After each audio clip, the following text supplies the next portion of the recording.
আজকের বসিরহাট লোকসভা কেন্দ্রে প্রার্থী ঘোষণা হয়েছে। কমরেড বিমান বোস প্রেস মিট করে বসিরহাটের প্রার্থী বামফ্রন্টের মনোনীত সিপিআইএম এর প্রার্থী কমরেড নিরাপদ সর্দারের নাম ঘোষণা করা হয়েছে। আমরা ইতিমধ্যে বসিরহাটে লাল ঝান্ডার যে আন্দোলন তা ধীরে ধীরে শক্তিশালী হচ্ছে।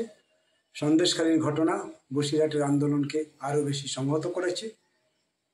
সন্দেশখালীর যে ঘটনা ঘটেছে সেই ঘটনার মিথ্যে মামলা, নিরাপদ সর্দারকে জেলের যাওয়ার ফলে গোটা রাজ্যে আন্দোলন আরও ঘনীভূত হয়েছে। বসিরহাটের মানুষ আরও বেশি লাল ঝান্ডাকে শক্তিশালী করেছে।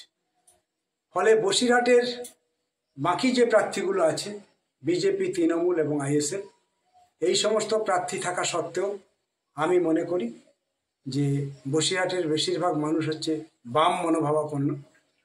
কারণ ইতিহাস তাই বলে। 2011 সালে যখন আমরা গোটা রাজ্যে হেরে যাই, তখন বসিরহাট লোকসভা থেকে তিনটে বিধানসভা জিতিয়ে তাদের বিধায়কদের পাঠিয়েছিল বিধানসভাতে। স্বাভাবিকভাবে সন্দেশখালী, হিঙ্গলগঞ্জ, বসিরহাট, হাড়োয়া, মিনাখা, এই সমস্ত এলাকার মানুষ বামপন্থীকেই পছন্দ করে। এখানকার মানুষের একটা ঘরানা আছে, রাজনৈতিক চেতনা আছে। সেটা হচ্ছে এখানকার মানুষ কখনো দাঙ্গা চায় না, বিভেদ চায় না, ঐক্য চায়, সন্ত্রাস চায় না, দুর্নীতি চায় না। ফলে এবার যারা ভোটে দাঁড়িয়েছে তারা দুর্নীতির সঙ্গে যুক্ত, তারা দাঙ্গাকে সংগঠিত করে। ফলে এই শক্তিগুলো এবার বামপন্থার কাছে খুব বেশি একটা বিষয়বস্তু হবে না।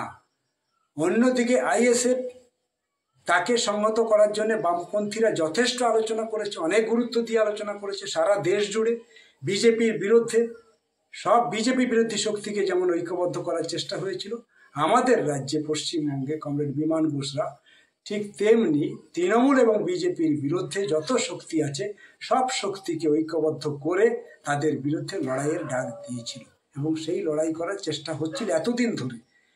সেই চেষ্টা সবটা সম্পূর্ণ না হলেও অন্তত কংগ্রেসের সঙ্গে হয়েছে, বামপন্থীদের সঙ্গে তো হয়েছে। আইএসএফ সেই আলোচনা মানল না। ফলে আইএসএফ তার মতন করে প্রার্থী দিয়েছে, দিতেই পারে। তবে আমরা মনে করি না যে বসিরহাটে খুব বেশি অসুবিধা হবে বলে। কারণ বসিরহাটের মানুষজন সবসময় তাদের ঐক্যবদ্ধভাবে বেঁচে থাকতে চায়। সেই জন্য আইএসএফ যেভাবে ভোট ভাগ করার জন্য ভাবছে, আমার মনে হয় না বসিরহাটের মানুষ, শুভবুদ্ধি সম্পন্ন মানুষ, তাদের ভোট এভাবে বিভাজিত হবে।